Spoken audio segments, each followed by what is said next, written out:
D'abord, un grand merci pour cette belle invitation. Je me suis très flatté par l'invitation, mais aussi par le fait que ce soit par la Société de réanimation de langue française, qui m'est chère au cœur pour toutes sortes de raisons. Et depuis plusieurs années, vous allez voir quelques-unes des raisons au cours de la présentation. Le titre donne une idée du contenu de la conférence. Je vais effectivement glisser quelques mots sur le syndrome de déférence multiviscérale et les recherches en médecine transfusionnelle dans le milieu de la réanimation pédiatrique et même adulte, comme vous allez le voir. Mais il va y avoir un petit peu plus que ça. Soit dit en passant, je n'ai pas de conflit d'intérêt. Et la conférence a réellement deux objectifs. On va parler du SDMV et des transfusions, mais je vais émailler la conférence de quelques remarques qui pourraient avoir un certain intérêt pour les jeunes chercheurs et pour les mentors de jeunes chercheurs. Et on fait toujours des choix quand on prépare une conférence. J'ai coupé du côté de mes recherches pour en mettre un petit peu plus du côté des leçons qui peuvent être utiles pour les jeunes chercheurs. Quelques mots concernant le SDMV, puis une petite histoire mignonne finalement. J'ai eu la chance de faire mon premier projet de recherche dans un camp de sciences naturelles. J'étais pas mal jeune à l'époque et le sujet à l'étude, c'était le bruant familier. Pour ceux qui me connaissent, j'aime bien l'ornithologie et j'ai eu la chance de côtoyer un professeur extraordinaire qui m'a habitué à me poser des questions. Et lui m'avait dit, Jean, quel est le territoire du bruant familier? Et là, territoire, c'est quoi ça? Puis là, peu à peu, sans me donner des réponses, il m'a amené à découvrir ce qu'était un territoire. Et en fin de compte, j'ai fait une étude sur une description du territoire de cet oiseau-là. Les résultats n'ont aucune importance pour le moment, mais cette expérience m'a permis quel pouvait être le plaisir d'apprendre par soi-même. Jusqu'à 12 ans, j'étais toujours à suivre des cours où on m'enseignait très gentiment toutes sortes de choses. C'est assez passif, hein, alors que là, c'était actif. J'ai découvert le grand plaisir de la découverte et aussi la rigueur scientifique. Et ça a été pour moi un tournant. Je ne suis pas sûr que ça soit un tournant pour tout le monde, mais il y a une leçon à tirer de ça. L'expérience de faire de la recherche, ça peut être extrêmement important dans la vie de quelqu'un. Il y a eu des conséquences sur le personnel à long terme. J'ai créé un programme qui s'appelle le programme des cliniciens-chercheurs, qui est un programme, c'est une spécialité au Canada, et c'est un programme du Collège Royal. Et j'ai aussi créé le programme de soins intensifs pédiatriques de l'Université de Montréal, mais la particularité, c'est que dès le départ, on avait décidé qu'il y aurait une partie du programme qui serait réservée à la recherche. Donc, c'est un petit peu assez pour les préludes, mais je vais quand même rajouter que j'ai commencé à faire de la recherche dans les années 80 et mes premières recherches ont porté sur l'hémorragie gastro-intestinale de stress. Excusez, il y a une faute, le E est disparu. Première leçon, pourquoi avais-je choisi ce sujet-là? J'avais pas de moyens financiers, j'étais peu connu et je me suis dit, si je veux être capable de percer dans quelque chose, je vais trouver un sujet où il n'y a pas beaucoup de concurrence. Alors, j'ai choisi ce sujet-là parce que je suis devenu immédiatement le meilleur au monde. J'étais seul. Et c'est un petit truc qui peut aider quelques personnes. Je me suis intéressé après ça aux infections nosocomiales et là, j'ai reçu la bourse spéciale de la Société de réanimation de langue française en 1992. Cette bourse-là a été déterminante dans ma carrière scientifique, parce que chez nous, à partir du moment où on a notre première subvention, c'est comme si les vannes, c'est comme si les portes s'ouvraient. Et c'est grâce à cette subvention-là que tout ce que je vais vous montrer dans la suite de la conférence a pu se produire. Alors, encore une fois, merci à la Fondation. Je ne serais pas là sans cette contribution. Je vais vous parler de quelques petites choses sur le syndrome de déférence multiviscérale, pas de tout. Vous savez que c'est un concept qui est apparu dans les années 70. Et au début, il y avait comme un certain flottement sur ce que c'était. Est-ce qu'il s'agit de simple apposition de dysfonction d'organes? Est-ce qu'il y a quelque chose de commun? Et peu après, on s'est rendu compte qu'il y avait effectivement une physiopathologie assez commune. En français, le terme à la mode actuellement, c'est syndrome de déférence multiviscérale. En anglais, Multiple Organ Dysfunction Syndrome. mon premier sujet ici, ça va être va porter sur les critères diagnostiques du SDMV. En pédiatrie, il y a eu une première définition, une première liste de critères diagnostiques produite en 86, qui a été un petit peu transformée par notre groupe en 96 et beaucoup transformée par le Palisi Network en 2005. Il y a d'autres listes de critères diagnostiques, mais ce sont celles qui sont le plus souvent employées. Et pour vous donner un exemple de critères diagnostiques de Goldstein pour la dysfonction respiratoire, il suffit qu'un patient présente l'un de ces critères-là pour qu'on dise que cet organe-là présentait une dysfonction. J'ai gardé les mots en anglais, ce sont les mots exacts tels qu'on les trouve dans l'article en question. Alors, la question auquel je me suis intéressé dernièrement, c'était est-ce que ces deux listes sont interchangeables? Et vous allez voir, c'est une petite étude, mais la généralisation au bout est très importante. Alors donc, est-ce que ces deux listes sont interchangeables? Et pour répondre à la question, on a décidé de comparer la fréquence des cas de SDMV diagnostiqués à l'aide de ces deux listes-là, à savoir celle de Prou et celle de Goldstein. Cette recherche-là a été publiée dans une bonne revue qui s'appelle le Journal of Intensive Care. On a étudié 846 enfants consécutifs admis aux soins intensifs pédiatriques du CHU Sainte-Justine et je pense que les résultats sautent aux yeux.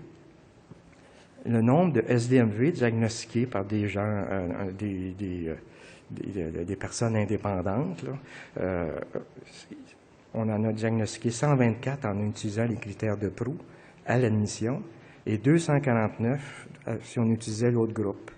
C'est quand même extraordinaire, c'est le double. Selon la liste employée, la différence est monstrueuse. Et si on regardait tous les SDMV pendant les séjours aux soins intensifs, c'était quasiment la même différence entre les deux. On se demandait pourquoi y a-t-il une telle différence? Est-ce que et quel est le problème? Et on s'est rendu compte en particulier qu'au niveau du système cardiovasculaire, il y avait une énorme différence. Et de même qu'au niveau du système neurologique. Pour les autres systèmes, c'était pas si mal. Alors, première leçon à tirer, c'est que ces deux listes de critères-là ne sont pas pareilles et qu'il y aurait du travail à faire au niveau des dysfonctions cardiovasculaires et neurologiques, probablement. De toute façon, ce qui serait l'idéal, c'est qu'on dispose d'un étalon de référence, un gold standard, qui nous permette de diagnostiquer le syndrome de déférence multiviscérale. Il n'y en a pas. Alors, il y aurait du travail à faire là aussi pour essayer de s'entendre sur un étalon de référence, deuxième projet de recherche. Mais la grande leçon, c'est qu'on ne peut modifier impunément une liste de critères ou un score ou des choses comme ça sans que ça ait des conséquences sur l'épidémiologie du diagnostic ou sur l'interprétation du score. J'ai la chance de réviser beaucoup d'articles scientifiques et je suis de plus en plus allergique aux articles où je lis des phrases du genre « nous avons employé le score, machin truc, modifié ». On fait quoi avec ça? On compare ça à quoi? Pourquoi que ça a été modifié, puis ça a donné quoi? Et la plupart du temps, on ne sait pas, ça sort de même. Et je pense qu'il faut, autant que faire se peut, éviter de modifier des listes de critères diagnostiques ou des scores pour rien. Parce que si on fait cela, le résultat, c'est qu'on ne peut plus faire de comparaison. C'est ça la leçon. On ne peut pas mettre ensemble des articles qui utilisent des critères diagnostiques différents ou des scores différents. Deuxième sujet, rapidement, il y a beaucoup de complications dans le SDMV. La liste n'est même pas exhaustive. Il y en a des toutes nouvelles, là, comme récemment, un article suggérait que les patients atteints d'un SDMV sévère présentaient des dysfonctions osseuses. Je trouve ça très intéressant. Je vais m'en tenir à une seule considération. Chez l'enfant, sepsis et SDMV changent radicalement le métabolisme de plusieurs médicaments, en particulier des inhibiteurs de la pompe à protons.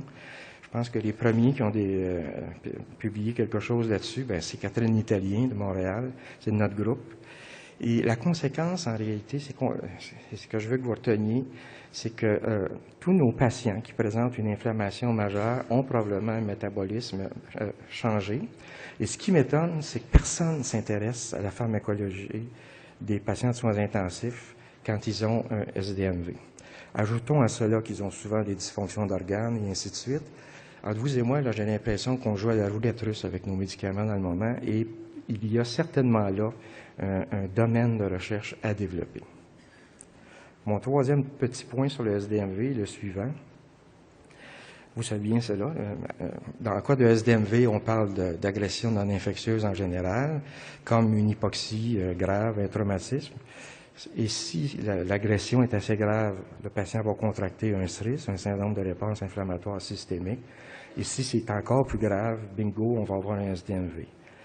Quand l'agression est infectieuse, SRIS, on appelle ça sepsis, et on se met à parler de sepsis grave et de choc septique. Mais dans le fond, un sepsis grave et un choc septique, c'est un SDMV infecté. C'est pas plus différent que ça. Ici, je vous parle de cela, c'est parce que je trouve qu'on ne s'intéresse pas assez au SDMV. On ne s'intéressera jamais trop au sepsis, mais je souhaiterais beaucoup qu'on s'intéresse au SDMV parce qu'il y a probablement toutes sortes de leçons intéressantes à aller chercher de ce côté-là. Et il faut croire que je ne suis pas le seul à penser comme cela, parce que l'an passé, le NIH aux États-Unis a décidé que sa priorité serait d'étudier le SDMV pédiatrique. Il a publié cela dans le JAMA Pediatrics l'an passé. Et les questions proposées par le NIH sont énumérées ici, mais traduites. Il faut s'intéresser à la physiopathologie du SDMV, améliorer son diagnostic, redéterminer l'épidémiologie une fois qu'on a changé les critères, pour les raisons que je vous ai dites tantôt, trouver des meilleurs outils pour surveiller, suivre ces cas-là, et essayer de prévenir les complications à court terme du SDMV, comme par exemple de mieux tenir compte de la pharmacologie chez les patients qui ont un SDMV, et déterminer quelles sont les complications à long terme causées par le SDMV. Ça, c'est un autre souci. C'est bien beau sauver des vies, encore faut-il sauver des vies qui ont du bon sens.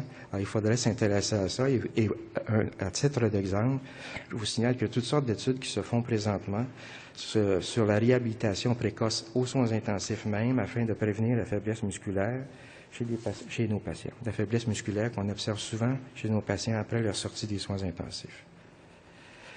Je vous signale qu'il y a eu un atelier du NIH en mars 2015. J'étais un des organisateurs. Et les résultats de cet atelier-là vont être publiés dans le Pediatric Critical Care Medicine incessamment. J'ai mis ici le supplément qui était sur l'ARDS pédiatrique. Il va y avoir un supplément sur le SDMV pédiatrique. Et ça va être très bientôt parce que je viens de lire les épreuves. Alors, ça ne sera pas long que ça va apparaître. Je vous signale aussi que le NIH vient de lancer un programme de financement dont vous avez les détails là. Et ce programme, c'est rare. C'est un programme qui est offert pas seulement aux Américains, il est ouvert aux autres personnes, aux étrangers. Il y a une limite. Je pense que c'est 2 ou 3 du budget, mais on parle de milliards de dollars. Là. 2 d'1 milliard, ça se prend bien. Alors, leçon pour les jeunes et leurs mentors, il faut savoir quand soumettre une demande de fonds et se demander est-ce que les organismes subventionnaires sont intéressés par le sujet qui m'intéresse moi. Alors, dans les années 90, je viens de vous dire, mon sujet, c'était le SDMV. Et j'ai jamais réussi à avoir la moindre subvention, nulle part. Et à mon grand désespoir d'ailleurs. Or, je viens de vous le dire, ça va changer aux États-Unis, j'espère que ça va changer au Canada et peut-être ailleurs. L'autre question qu'un jeune doit se demander, c'est ma question, c'est ce qui m'intéresse, est-ce qu'il y a des fonds qui sont consacrés là-dedans? Sinon, ben là, demandez-vous est-ce que je suis prête à travailler gratuitement, j'ai fait ça souvent dans ma vie, ou non. Et si c'est non, ben changez de question. Et là, ça m'amène à parler de médecine transfusionnelle et à vous expliquer comment je suis passé du SDMV aux transfusions. Je n'arrivais pas à trouver de financement et ma question était, en gros, le lien entre le SDMV et les transfusions. Je mettais le SDMV puis je regardais les transfusions. J'ai tout simplement renversé la question et je me suis dit, je vais regarder les transfusions et voir ce que ça donne sur le SDMV. Le SDMV est devenu mon critère de jugement, alors que c'était les transfusions qui étaient mon critère de jugement. Et devinez quoi? Là, je me suis mis à recevoir de l'argent, beaucoup d'argent, même beaucoup, beaucoup. Simplement parce qu'au Canada, on a eu aussi notre enquête sur les produits sanguins et tout à coup, il y a beaucoup d'argent qui s'est libéré pour financer des projets de recherche sur les transfusions. J'ai saisi l'occasion et j'ai été chanceux de faire cela parce que ça m'a permis de faire plusieurs projets. Donc, nouvelle leçon, il faut s'adapter aux opportunités et aux priorités des organismes subventionnaires. La recherche en médecine transfusionnelle était devenue une priorité, c'était le temps de s'en occuper, j'ai été chanceux, c'est ce que j'ai fait. Autre leçon, choisissez un sujet de recherche qui est pertinent. C'est bien beau d'avoir, de travailler dans un domaine où il y a des fonds. Encore faut-il que la question soit importante. Or, l'anémie et les transfusions sont deux choses importantes aux soins intensifs. En pédiatrie, jusqu'à 74% des enfants traités dans les services de réanimation présentent une anémie pendant qu'ils sont aux soins. Et en adultes, c'est la même chose. Je pense que c'est 75%. Et cette anémie est associée à la mortalité chez nos patients. Alors, je ne parle pas de lien de cause à effet. C'est associé. Et oui, c'est certain que dans certains cas, c'est la cause, mais pas tous les cas, évidemment. Quant aux transfusions, en Amérique du Nord, les transfusions sont le deuxième traitement le plus souvent employé dans tous les hôpitaux d'Amérique du Nord. Les argents dépensés pour des transfusions sont de plusieurs dizaines de milliards aux États-Unis. On parle d'une grosse affaire, là. Et qu'est-ce que ça donne aux patients? Finalement, on ne sait pas vraiment. Or, la seule façon de corriger une anémie en soins intensifs, là, il faut la corriger rapidement, c'est par une transfusion. Vous aurez beau donner du fer, il n'y aura pas de changement majeur avant quelques jours au moins, sinon quelques semaines. Si vous pensez que votre patient a vraiment besoin de corriger une anémie, c'est une transfusion qu'il faut faire. Mais l'autre problème avec les transfusions, c'est qu'une transfusion, c'est jamais parfaitement sécuritaire. Quand j'étais jeune, dans l'autre millénaire, dans les années 70, je me rappelle avoir posé la question à un professeur, oui, mais est-ce que vous me dites de donner une transfusion, est-ce qu'on sait si c'est vraiment utile? On pense que oui. Est-ce qu'on sait que c'est vraiment sécuritaire? On sait que oui. Et là, à la fin des années 70, on s'est mis à découvrir des petits virus dans nos produits sanguins. Et là, on s'est mis à s'inquiéter beaucoup. Et il s'est passé beaucoup de mauvaises choses, mais aussi de belles choses dans ces années-là. On a énormément amélioré la prévention d'infections causées par le sida, par les hépatites, puis ainsi de suite, au point tel qu'au Canada, par exemple, le risque de contracter le sida après une transfusion est d'environ 1 sur 10 millions. Franchement, le danger n'est pas très grand. Présentement, les principaux dangers vis-à-vis des infections, c'est surtout dans les pays qui ne font pas les tests pour ces virus-là parce qu'ils n'en ont pas les moyens. Il y en a quand même beaucoup. Puis il y a toujours ce petit souci de nouveaux germes. Hein. On a vu apparaître l'encéphalite du virus du Nil en Amérique du Nord. Là, on commence à avoir des cas de maladie de Chagas dans le sud des États-Unis. Et puis, il y a d'autres virus qui commencent à nous inquiéter. Ceci étant dit, ce sont maintenant les night shots qui constituent le principal souci en médecine transfusionnelle. Et là, il va falloir me pardonner le sigle, mais j'aime beaucoup le sigle, qui a été proposé par le système d'hémovigilance britannique. NISHOT tient pour Non-Infectious Serious Hazards of Transfusion.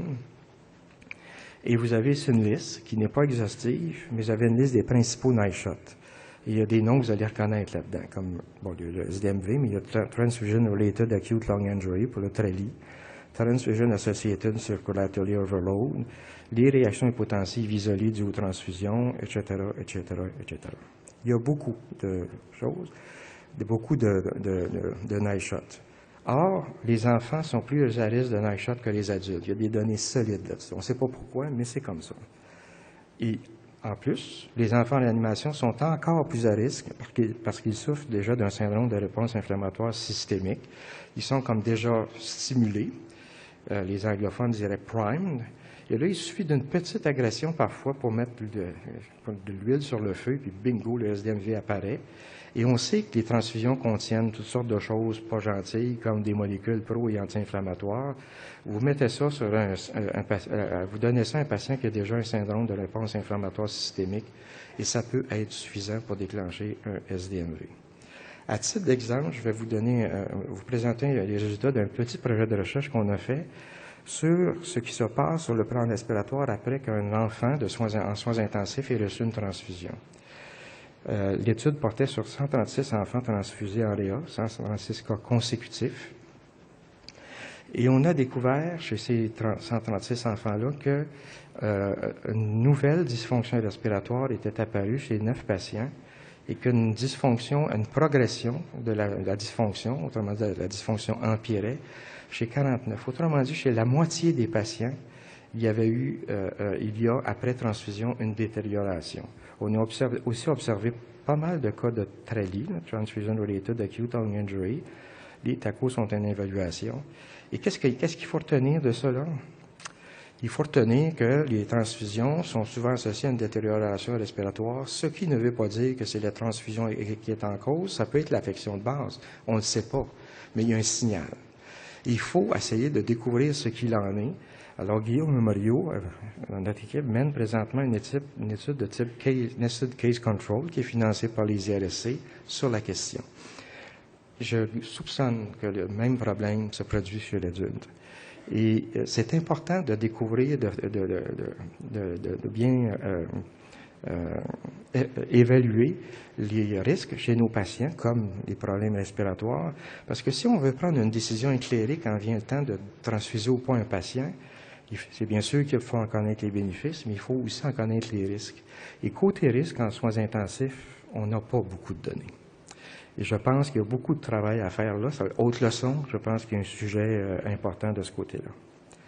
Deuxième sujet, je viens de vous dire qu'on s'est posé la question, on s'est inquiété de plus en plus sur les risques. Alors, on s'est dit peut-être qu'on pourrait tolérer plus l'anémie. L'anémie a ses risques, mais peut-être les transfusions aussi ont des risques. Ça nous a amené à faire cette étude-là, qui a été publiée en 2007. L'étude est toute simple et elle ressemble beaucoup à l'étude TRIC de Paul Hébert pour une bonne raison, c'est que Paul et moi, on travaillait ensemble. Et l'étude TRIPQ a suivi l'étude TRIC pour des raisons de méthodologie et entre autres parce qu'on n'arrivait pas à trouver un critère de jugement pour l'étude pédiatrique. Mais le modèle est assez simple, comme dans l'étude de Paul. On avait 2 seuils de transfusion, un groupe libéral. Chez nous, le Parti libéral est en rouge, puis le Parti conservateur est en bleu. Alors, c'est ce que j'ai fait ici. Et puis, on avait une cible bien particulière. Dans les 2 cas, on voulait que le taux d'hémoglobine augmente de 25 grammes par litre. Donc, on mesurait la quantité qu'on donnait. C'est pas comme chez l'adulte, en pédiatrie, on prescrit en kilos, en volume par kilo. On donne pas ça par sac. Et l'autre particularité par rapport à TRIC, c'est qu'à cette époque-là, au Canada, on avait institué l'utilisation exclusive de concentrés érythrocytaires avant anthroposage. Le résultat est tout simple. Dans le groupe restrictif, 38 nouveaux cas ou cas progressifs de SDMV, 39 dans l'autre groupe, le même nombre de décès. On n'a pas besoin des statistiques pour conclure qu'il n'y a pas de différence. Et l'étude TRIPQ était une étude de non-infériorité. Et on a démontré la non-infériorité. Moi, ce qui m'étonne dans la littérature, c'est que TRIPQ est souvent citée comme une étude négative, alors qu'elle n'est pas négative du tout. Elle est absolument positive. D'ailleurs, souvent dans la littérature, les gens se méprennent et incluent les études de non-infériorité ou les études d'équivalence parmi les études négatives qui n'ont pas de sens du tout. Troisième sujet d'intérêt sur les transfusions, l'anthroposage des globules rouges. On peut anthroposer des globules rouges jusqu'à 42 jours. En France, c'est 35 jours. Et on a pris cette décision-là en se basant sur 2 critères. Il faut que l'hémolyse soit faible, 1% dans le sac. Là, il faut que l'hémolyse soit faible, 1% en Amérique du Nord, 0,8% en Europe. Et il faut que plus de 75% des globules rouges survivent chez le receveur 24 heures après la transfusion. Ces critères-là ont été proposés par 2 personnes en 1942. Pas de recherche, pas de science, pas de revue de littérature. Ça a été pris, j'en suis certain, au coin d'une table, en prenant un café ou une bière, je ne sais pas, mais c'était pas plus scientifique que ça. Et pendant 50 ans, on va continuer à garder ces critères-là, qui n'ont jamais été validés par des études en laboratoire ou en clinique. Et présentement, on ne sait pas si le sort des patients transfusés est meilleur ou pire s'ils reçoivent des concentrés frais ou anthroposés depuis plus de temps.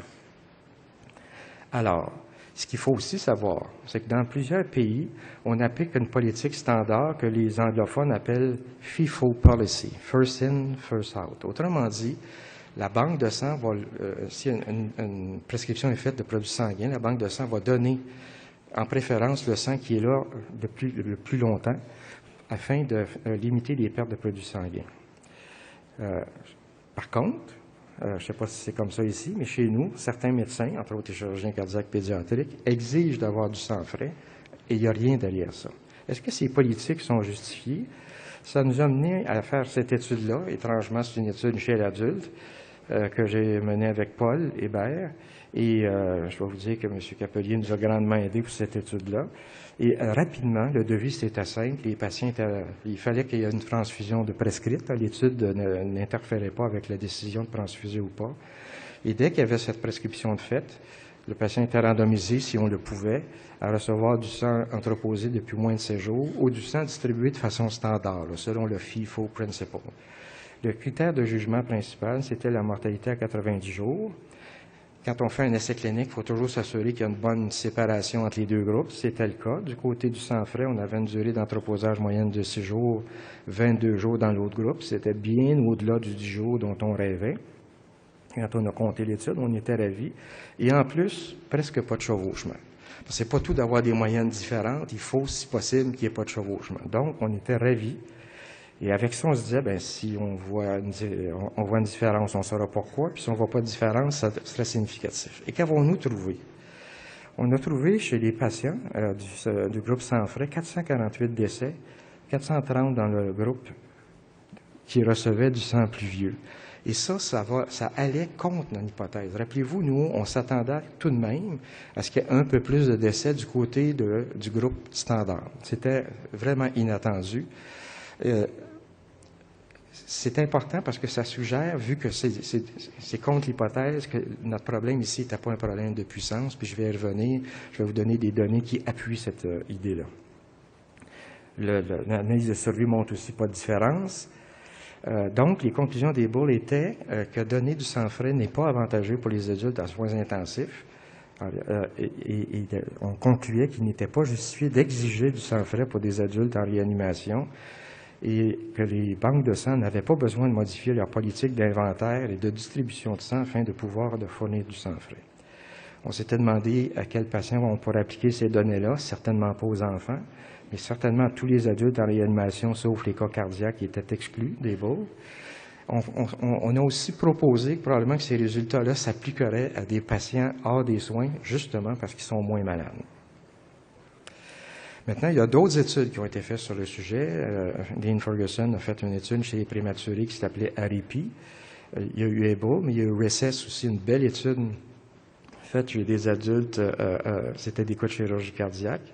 Mais avec chirurgie cardiaque chez l'adulte, le taux de mortalité est très bas, c'est entre 2 et 4 contrairement à EBO qui était bien au-delà de 20 Il y a eu l'étude INFORM, 31 000 patients, mais des patients hospitalisés. Ça incluait la réanimation, mais c'était des patients hospitalisés. Puis une belle petite étude en pédiatrie, mais avec un critère de jugement très différent. C'était un critère de jugement intermédiaire, le chute de lactate. J'ai pris ces études-là. C'est pas une revue systématique comme je le souhaiterais. Je n'ai pas fait ce que je fais d'habitude. J'ai pris ces résultats de ces études-là et ils se trouvent ici. Et quand on combine cela, en faisant une revue systématique, on trouve un risque relatif de 1,04. Ce n'est pas statistiquement significatif, mais pas loin. Et j'ai aussi trouvé tout un paquet d'études préliminaires ou d'études pilotes. J'ai mis tout ça ensemble, même tendance. Et ce qui ressort, c'est que les tendances sont contre l'usage systématique de concentrés érythrocytaires entreposés moins de 7 jours. 3 études sont à venir. Une étude de Cleveland, qui est le Outcome Consortium, Transfuse, qui est faite par ANZIC, et tout ça chez l'adulte, et ABC puis ICU, qui va se faire en pédiatrie. En Amérique du Nord, les meneurs, c'est Marisa Tucci et Phil Spinella. En France, c'est Stéphane Le Tertre. Et j'ai bien hâte de voir ce que ça va donner.